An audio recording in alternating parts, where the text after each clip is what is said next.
এখানে আছে মিষ্টি কুমড়ো, আলু, টমেটো, কাঁচা লঙ্কা আর বেগুন।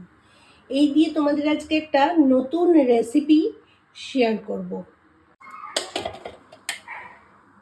প্রথমেই কড়াই দিলাম খানিকটা সর্ষের তেল। সর্ষের তেলটা গরম হতেই দিয়ে দিলাম 5 ফোড়ন। 5 ফোড়নটা ফুটতেই দিয়ে দিলাম 2টো শুকনো লঙ্কা। এবার প্রথমে দেব আলুটা।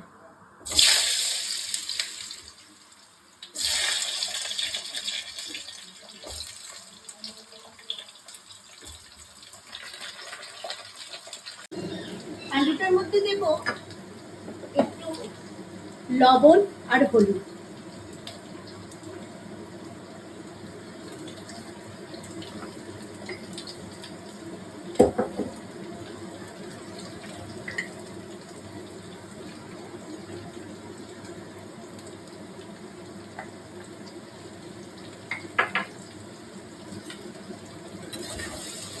এটা ভালো করে মিশিয়ে নাড়াচাড়া করে নিয়ে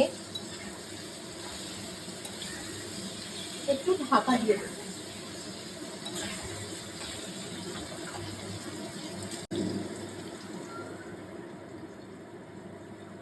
ঢাকা দিয়ে দিলাম, আলুটা একটু সেদ্ধ হবে। এবার দিয়ে দেব মিষ্টি কুমড়োগুলো। মিষ্টি কুমড়োগুলো দিয়ে আরো কিছুক্ষণ গ্যাসের ফ্লেমটা কম রেখে আবারও এটা একটু ঢাকা দিয়ে দেব, যাতে মিষ্টি কুমড়োগুলো একটু ভাজা ভাজা হয়ে যায়। এবার ঢাকনাটা খুলে একটু নেড়ে নিয়ে দিয়ে দেব আর রাখা বাকি সবজিটা। বেগুন, টমেটো আর কিছু কাঁচা লঙ্কা। কাঁচা লঙ্কাগুলো আমি একটু ফাটিয়ে দিলাম।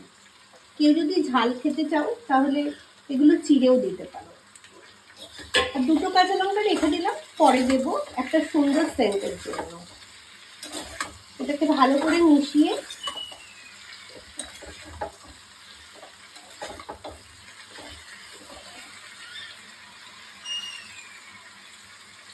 আবারও কিছুক্ষণ চাপা দিয়ে দেবো।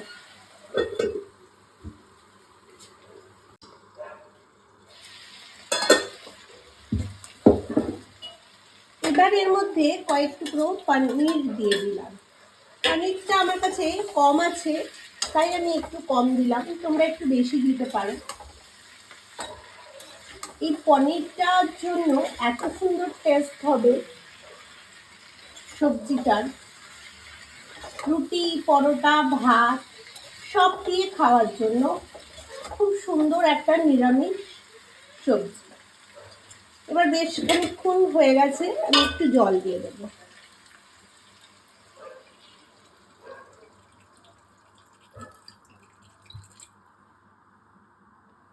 গ্যাসের ফ্লেমটা কিন্তু আমি মিডিয়ামই রেখেছি, কারণ সমস্ত সবজিগুলো আমার একটু সুসিদ্ধ করতে হবে। একটু বাড়িয়ে দেব, বাড়িয়ে দিয়ে একটু ফোটা অবধি ওয়েট করব। সবজিটা ফুটছে, আমি এর মধ্যে একটু চিনি দেব।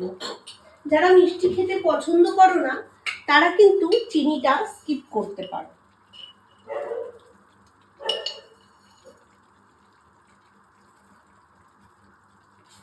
যেহেতু রুটি পরোটার সঙ্গে একটু মিষ্টি মিষ্টি সবজি ভালো লাগে, তাই আমি একটু বেশ খানিকটা মিষ্টি দিলাম। কিন্তু এবার কিন্তু আমি গ্যাসের ফ্লেমটা একদম স্লো করে দেব।